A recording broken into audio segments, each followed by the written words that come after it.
안녕하세요. 서울대학교 산업공학과 DSB 연구실 석사과정 장진우입니다. 오늘 소개드릴 PYSR 논문은 Focus on your negative samples in Time Series Representation Learning 이라는 논문입니다. 이 논문은 저희 연구실 졸업생이신 이성계 선배님의 논문이고 2024 AAI 워크숍에 게재된 논문입니다. 먼저 발표 목차입니다. 인트로덕션에서 논문 간단하게 소개드리고 이 백그라운드에서 개념 설명드린 이후에 방법론 및 실험 결과에 대해서 소개를 드리겠습니다. 먼저 인트로덕션입니다. 본 논문의 제목을 보시면 어떤 내용을 다루는지 한 번에 알 수 있는데요. 우선 이 타임 시리즈 레프레젠테이션 러닝에서 이 네거티브 샘플에 포커스를 하자라는 제목을 가지고 있는데, 이를 통해 우리가 좀 유추해 볼 수 있는 내용은 먼저 시계열 표현 학습을 목표로 하고 있다는 점, 그리고 네거티브 샘플이라고 한다면 저희가 컨트라스트 러닝을 좀 떠올릴 수 있겠죠. 즉 시계열 표현 학습을 할 건데 이때 컨트라스트 러닝을 사용할 것이고, 그 과정에서 이 네거티브 샘플에 좀 더 집중을 해서 학습을 하자라는 내용을 담고 있는 논문입니다. 다음으로 논문을 이해하기 위한 백그라운드입니다. 먼저 타임 시리즈 데이터란 일정 시간 간격으로 배치된 데이터들의 수열을 의미합니다. 이 그림을 보시면 이 환자라고 가정을 할 때 이 환자 n명에 대해서 각각의 데이터가 있을 수 있겠죠. 그리고 각 환자의 데이터는 다음과 같이 좀 시간 순서로 이루어져 있음을 알 수 있습니다. 이때 시간에 따라 다양한 변수들의 값이 측정이 될 수 있는데요. 이때 이 변수들을 피처라고 말을 하게 됩니다. 즉 일반적으로 이 time by feature 행렬로 구성이 되어 있습니다. 다음으로 타임 시리즈 레프레젠테이션 러닝이란 고차원의 raw 타임 시리즈 데이터로부터 의미 있는 정보를 추출을 해서 이 저차원 공간으로 매핑하는 방법을 학습하는 것을 의미합니다. 이 그림을 보시면 주로 레이블이 없는 데이터에 대해서도 이 표현을 잘 학습하기 위해서 레프레젠테이션 러닝을 진행을 해주는데요. 이를 위해서 이 컨트라스트 러닝, 마스크 모델링, 넥스트 프릭션 같은 다양한 프리텍스트 태스크를 정의를 해두고 이를 통해서 학습을 해주게 됩니다. 이렇게 저차원으로 매핑된 레프레젠테이션은 분류, 이상 탐지, 예측 등 다양한 다운스트림 태스크에 활용될 수 있습니다. 논문에서는 이 표현 학습을 위해서 이 컨트라스트 러닝을 프리텍스트 태스크로 사용을 해주고 있습니다. 다음으로는 컨트라스트 러닝에 대한 설명인데요. 컨트라스트 러닝은 서로 유사한 데이터는 레프레젠테이션 공간에서 가깝게, 그리고 서로 다른 데이터는 멀어지도록 학습하는 방법을 의미합니다. 이때 유사한 데이터를 포지티브 페어, 그리고 다른 데이터를 네거티브 페어라고 하는데, 그림을 보시면 이렇게 하나의 기준이 되는 데이터인 앵커와 그에 대한 포지티브, 네거티브 페어가 있을 때 컨트라스트 러닝을 수행하게 되면은 이 포지티브 페어와는 더욱 가까워지고 이 네거티브 페어와는 더욱 멀어지게 됩니다. 예를 들면 이 앵커가 강아지 사진이라고 했을 때 이 포지티브 페어는 다른 종류의 강아지가 될 수 있고, 이 네거티브 페어는 고양이라고 생각을 할 수 있겠습니다. 그러면 강아지와는 가까워지고 고양이와는 멀어져야겠죠. 그래서 컨트라스트 러닝에서는 각 데이터에 대해서 이 포지티브 샘플과 네거티브 샘플을 잘 선정하는 것이 핵심이 되겠습니다. 그러면 이 타임 시리즈 레프레젠테이션 러닝에서 컨트라스트 러닝을 사용하는 방법론들이 이 포지티브 샘플을 선정하기 위해서 어떤 방식을 사용해 왔는지 좀 알아보겠습니다. 첫 번째는 섭시리즈를 활용하는 방식인데요. 이 섭시리즈는 이 시계열의 특정 부분을 의미를 하는데 시간적으로 인접하거나 부분적으로 겹치는 구간을 의미합니다. 즉 이러한 부분에 대해서 포지티브 페어로 선정하는 방식입니다. 두 번째는 이 통계적인 방법을 이용한 데이터의 분포를 추정하는 방식인데요. 이 앵커와 통계적으로 유사한 분포를 가지는 샘플을 포지티브 페어로 선정하게 됩니다. 마지막으로 이 데이터 증강을 활용하는 방식입니다. 이 경우 원본 앵커 시계열에 다양한 증강 기법을 적용을 해서 여러 개의 뷰를 생성을 해준 뒤 이 뷰들을 포지티브 페어로 사용하는 방식입니다. 요약하면은 포지티브 샘플의 구성은 시계열의 특성을 고려를 해서 좀 어떤 기준으로 유사한가에 대한 고민과 함께 다양한 기법이 좀 발전해 왔다라고 할 수 있겠습니다. 다음으로는 이 네거티브 샘플은 어떤 식으로 선정을 하고 있었는지에 대해서 좀 알아보겠습니다.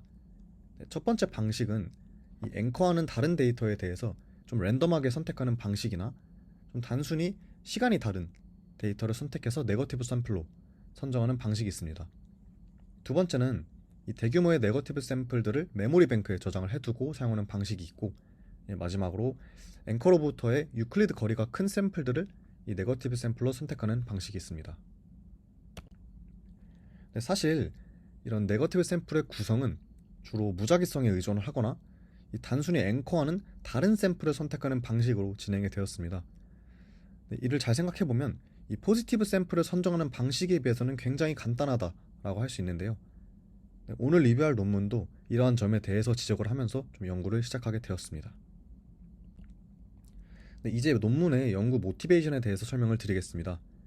먼저 그림을 보시면 이 앵커에 대해서 두 개의 네거티브 샘플이 있다고 할 때 이 샘플들 중에서도 앵커와 비교적 더 가까운 샘플은 이 하드 네거티브라고 말하고 이 먼 샘플은 이지 네거티브라고 부르게 됩니다. 이게 하드 네거티브라고 불리는 이유는 사실 이 네거티브 샘플이라는 것의 의미가 이 앵커 데이터와는 다른 특징을 갖는 샘플, 즉 앵커와 의미적으로 멀어져야 할 샘플을 의미를 하는데 이 샘플이 앵커와 가까이 위치해 있다는 것은 이 앵커와 굉장히 유사하다는 것을 의미하기 때문에 모델이 비교적 구분하기 어려워하기 때문입니다. 반면 이지 네거티브는 애초에 앵커와 구분이 잘 되기 때문에 이 모델이 구분하기 쉬운 샘플을 의미하겠죠. 그래서 실제 컨트라스트 러닝에서 학습의 중요한 샘플은 이 하드 네거티브 샘플이 되겠습니다. 논문에서는 이 시계열 도메인에서는 하드 네거티브 샘플을 선정하고 학습에 잘 활용하는 연구가 부족하다는 점을 지적합니다. 컴퓨터 비전이나 이 NLP 분야 같은 다른 도메인에서는 이러한 하드 네거티브 샘플이 모델 성능 향상에 중요하다는 것이 좀 널리 밝혀졌는데 이 시계열 도메인에서는 좀 이에 대해서 체계적인 활용이 부족하다고 지적을 하고 있습니다. 두 번째로 이 포지티브 샘플을 선정하는 방식에 비해서 이 네거티브 샘플은 주로 무작위성에 의존한다는 점에 지적을 하고 그리고 학습에 중요한 이 하드 네거티브 샘플을 좀 효과적으로 활용할 수 있는 방법이 필요하다라고 주장을 하고 있습니다. 정리하면 이 논문의 모티베이션은 이 기존 방식들이 간과했던 이 네거티브 샘플의 품질에 초점을 맞춰서 이 하드 네거티브 샘플에 더 큰 가중치를 부여해서 학습을 하자가 되겠습니다. 다음으로 방법론에 대해서 설명드리겠습니다. 먼저 논문의 문제 정의를 한번 짚고 넘어가겠습니다. 논문의 목표는 타임 시리즈 데이터에서 좋은 레프레젠테이션을 학습하기 위해 이 컨트라스트 러닝 방법론을 사용하는 것인데요. 그림과 같이 n by t by f로 구성된 원본 시계열 데이터 x가 있다고 할 때 이 n은 인스턴스, t와 f는 각각 시간과 피처를 의미합니다. 이 모델은 이 x를 입력받아 레프레젠테이션 r을 출력하는데요. 여기서 레프레젠테이션 차원은 이 피처 차원이 디멘션 차원인 k로 바뀐 이 n by t by k가 되게 됩니다. 이렇게 학습한 레프레젠테이션은 이후 다양한 이 다운스트림 태스크에 사용되게 됩니다. 전체 프레임워크는 다음과 같은데요. 논문에서는 하드 네거티브 샘플에 더 큰 가중치를 부여하기 위해서 Focus on Negative Sample, 줄여서 Phone Loss 펑션을 제안합니다. 그림을 보시면 로우 타임 시리즈에 대해서 이 클러스터링을 진행을 하고 그 중에서 네거티브 샘플을 선정을 해서 이 Phone Loss를 통해 가중치를 부여해 학습을 해주는 방식입니다. 가중치를 부여하는 방식은 간단합니다. 먼저 위의 수식이 기존 컨트라스트 로스인데 이 수식을 보면 이 앵커와 포지티브 페어와는 이 시밀러리티가 커지도록 그리고 네거티브 페어와는 시밀러리티가 작아지도록 학습을 수행을 합니다. 아래 수식이 바로 폰 로스인데 이 기존 수식과 거의 동일하지만 이 분모에 알파를 곱해주는 부분이 다른데요. 바로 이 학습 가중치 알파를 통해서 이 네거티브 샘플에 대한 기여도를 조절해주게 됩니다. 그래서 하드 네거티브 샘플에 대해서는 높은 가중치를 그리고 이지 네거티브 샘플에 대해서는 낮은 가중치를 주는 방식으로 학습을 진행합니다. 그렇다면 학습 가중치 알파를 구하는 방법에 대해 알아보겠습니다. 그림과 같이 앵커 데이터가 있고 그 외 나머지 데이터를 네거티브 샘플이라고 할 때 첫 번째로 K-means 클러스터링을 수행하게 됩니다. 그림은 K가 4인 경우에 대한 예시입니다. 클러스터 이후 이 각 클러스터끼리의 거리를 계산하게 되는데 이 클러스터들을 각각 1, 2, 3, 4라고 하게 되면 자기 자신과의 거리는 모두 0이 되고 이 나머지 클러스터와의 거리를 계산할 수 있습니다. 그리고 이 계산에 대해서 이 거리의 역수를 취하고 정교화를 해주면 다음과 같이 가중치를 구할 수 있는데요. 역수를 취하게 되면은 거리가 먼 샘플에 대해서는 가중치가 작게 그리고 가까운 샘플에 대해서는 가중치가 크게 할당이 됩니다. 마지막으로 이 대각선 요소를 1로 바꿔주는 과정을 거치게 되는데 사실 앵커와 같은 클래스에 속하는 네거티브 샘플은 앵커와 매우 유사한 특성을 가진다라고 할 수 있는데요. 즉 모델이 구별이 어려운 하드 네거티브일 가능성이 높습니다. 하지만 동시에 이 요소들은 앵커와 실제로는 유사한 이 포지티브 샘플이었을 가능성도 있습니다. 이 경우에 해당 샘플은 실제로 포지티브인데 네거티브로 잘못 분류된 이 false 네거티브일 위험이 높기 때문에 이 하드 네거티브와 동일하게 단순히 학습에 큰 가중치를 주고 멀어지게 되면은 자칫 잘못 학습을 하게 될 위험이 있습니다. 따라서 이 샘플들에 대해서는 이 가중치를 크게 주지도 작게 주지도 않고 이 1로 설정을 해줘서 이 평균적인 컨트라스트 로스처럼 학습을 해주게 되는 것입니다. 이제 논문에서 진행한 실험에 대해서 알아보겠습니다. 먼저 실험 환경 및 베이스라인입니다.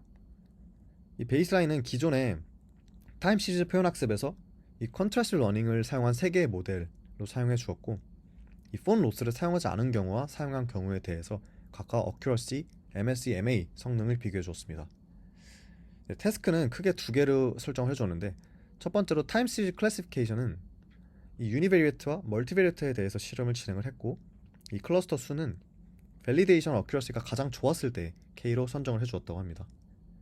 다음으로 포캐스팅은 멀티베리에이트에 대해서만 실험을 해주었고, 마찬가지로 이 밸리데이션의 MSE, MA 합이 가장 낮았을 때 K로 설정을 해주었다고 합니다. 첫 번째로 클래시피케이션 실험 결과입니다. 이 모든 모델에 대해서 폰 로스를 적용한 경우에 이 평균 어큐러시가 향상이 되었고, 데이터셋별로 1대1 비교 실험에서도 폰 로스를 적용한 경우 대략 70%의 데이터셋에서 성능 향상을 보였다고 합니다. 또한 이 모든 모델이랑 이 모든 데이터셋 조합에서 p-밸류가 매우 낮게 결과가 나왔고, 이는 성능 개선이 통계적으로도 좀 유의미했다라는 것을 의미합니다. 다음으로는 이 포캐스팅 실험 결과입니다. 이 경우에도 폰 로스를 적용하는 경우 이 평균 MSE, MA 모두 개선이 되었습니다. 이 데이터셋별로 성능 개선 폭을 확인해 보면은 익스체인지 레이트 그리고 ETT 웨더 순으로 컸는데, 이 테이블에서 ADF 테스트 통계량을 보시면 이 통계량이 0에 가까울수록 비정상성이 높은 데이터를 의미합니다. 즉 시간에 따른 데이터 분포 변화가 크다는 것을 의미합니다. 결론적으로 이 데이터셋 성능 개선 폭 순서가 이 ADF 테스트 결과와 유사한 것을 볼 수 있는데, 이 폰 로스를 적용하는 경우 비정상성이 높은 데이터일수록 이 성능 개선이 더 컸음을 알 수 있습니다. 즉 폰 로스를 통해 이 분포가 변하는 데이터셋에서도 더욱 강건한 표현을 학습하는 데 도움이 되는 것을 의미를 합니다. 다음으로 에포크에 따른 성능 변화 비교 실험입니다. 이 테이블을 보시면 이 폰 로스를 적용하는 경우 더 적은 에포크만으로도 베이스라인에 비해 더 낮은 MSE와 높은 어큐러시를 달성함을 확인할 수 있습니다. 특히 멀티베리에이트 클래시피케이션에서는 이 에포크 50%만으로도 베이스라인보다 더 높은 어큐러시를 기록하는 것을 좀 확인할 수 있습니다. 이를 통해 폰 로스가 이 하드 네거티브 샘플의 이점을 좀 학습 때 효과적으로 반영을 하고 학습 수렴 속도 또한 개선하는 것을 좀 알 수 있습니다. 왼쪽 그림은 이링 데이터셋에 대한 TSN의 시각화 결과인데요. 이 폰 로스를 적용하는 경우 이 에포크 10%로 학습했을 때 이 75%로 학습한 이 베이스라인보다 훨씬 더 잘 군집화되는 것을 확인할 수 있습니다. 특히 이 주황색 클래스에 대해서 더욱 두드러지고, 이 결과는 결국 폰 로스가 더 효과적인 표현 학습을 통해서 클래스 간의 분리도를 높이고 있음을 좀 시각적으로 확인할 수 있습니다. 마지막으로 결론입니다.